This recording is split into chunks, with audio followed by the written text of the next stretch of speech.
my YouTube channel. So, and maraming salamat dito to my YouTube channel. So, this is Edson Sibugan.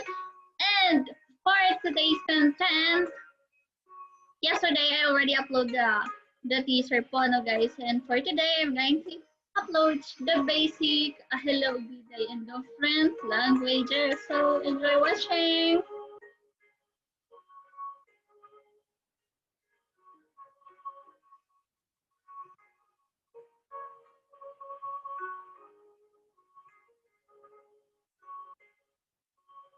So I input some quotation that learning another language is not only learning different words for the same things, but learning another way to think about things. So thank you, Miss Flora Lewis, for this beautiful and wonderful quotes. Ano yun? Nagsalita yung English ko ah. Nagulat ako bigla. So please enjoy watching. Hola, buen dia. So natatawa ako kasi ano po siya eh. May similarity po yung yung ating lingwa, yung Tagalog sa Spanish, pero when it comes to ako na yung magsasalita, parang wait lang, parang hindi tama yun. So yun. And ciao, buongiorno. So in Italian and French meron po pagkakahawig. Spanish, Italian, tama ba ako? Pero pala may nagkamali na. Nilito na yung utak ko eh. Nagkakabaliktaran na yung mga lingwahe. So, ciao, bonjour. So, kung yung Italian ay buongiorno, yung French naman ay bonjour lamang po. That is good day. Yeah. And, yaso calimera. So, my friend laughed at me yesterday po kasi nagtanong ako sa kanya kung tama po ba yung pronunciation ko. Tinawanan lang ako guys, diba? Pero I am so thankful for my foreign friend na tumulong po sa akin. Ako kasi, self-learning lang po ako guys since high school. Pero, mas maganda kasi daw na ma-practice mo yung alam mo, mga dapat nakikipag-communicate ka from different country also. Kung ano pa yung pinagsasabi nila to, no? So, yun. At malaking bagay din po. That's the reason why I do this, ginawa ko po itong video na to para ma-enhance po yung speaking skills ko po. And, konnichiwa yuhiwa. Ayun.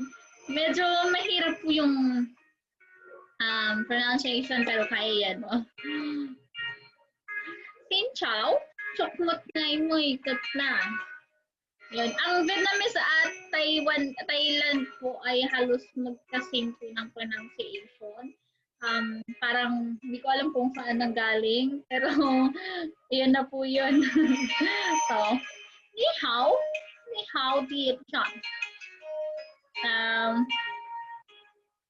Thank you to my Chinese friend na tumulong din po sa akin i-correct yung pronunciation ko, pero nakalimutan ko. I really appreciate it po. Nakalimutan ko pangalan. Ayan. And fine is I just put the sawadika, which is that is referring to if you're talking to boy and a girl. So sawadika is for a girl and sawadika for a boy. So ayan po, nakalimutan ko po yung good day, pero ang sawadi po kasi ang daming meaning po, like good morning, good afternoon, sawadi po yung lahat. And zibuna, that is in Romania. Actually, yung Romania, guys, hindi pa po ako ganun yung level ko, hindi pa po ganun sa Romania. Pero, ginagawa, sometimes, pag may gusto akong ipa-translate or, may gusto akong ipa-translate, natatanong ako sa kanya ganito. And then, Malay is, hi, salamat si Angla. So, I input la at the end kasi expression po nila yun. And, like, in English is, hello, good day la. So, sometimes when I'm talking to my friend from Sabah, sabi ko sa kanila, how are you la? How are you today la? So, yun. I hope you are in a good condition. Something. Yung pronunciation po nila, yung tono po ng pananalita nila guys, ay parang Filipino dialect din, which is, Philippine dialect na Ilocano. So, yun po. syempre, ito di mawawala yan, guys, no? Hindi ako fan ng Korean, pero alam ko yan. Ako lang pa ng G. So, annyeonghaseyo, Joyun Halo. Yun. Parang easy lang magbasa yun, pero hindi ko alam po kung ano yung pronunciation ko. Tama po ba? And, syempre, lastly, our sibling wife po natin. So, hello, magandang araw. So, hindi ko po alam kung ano yung Tagalog ng hello, pero parang sa ano naman, yun na yung ginagamit natin, hello. And that is for today's vlog.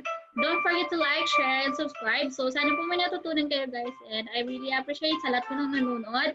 And sana kaantabay po since yesterday. So, medyo yung energy ko kahapon sa ngayon iba. Kaya medyo ano ako ngayon, yung energy ko pabago-bago po eh. Pero, comment lang po kayo sa mga, please comment in the section ba if may gusto po kayong sabihin. So, I would appreciate sa mga tanong, sa mga corrections po. And that's for today. Arigatou gozaimasu for watching. Hope you like it. Bye-bye.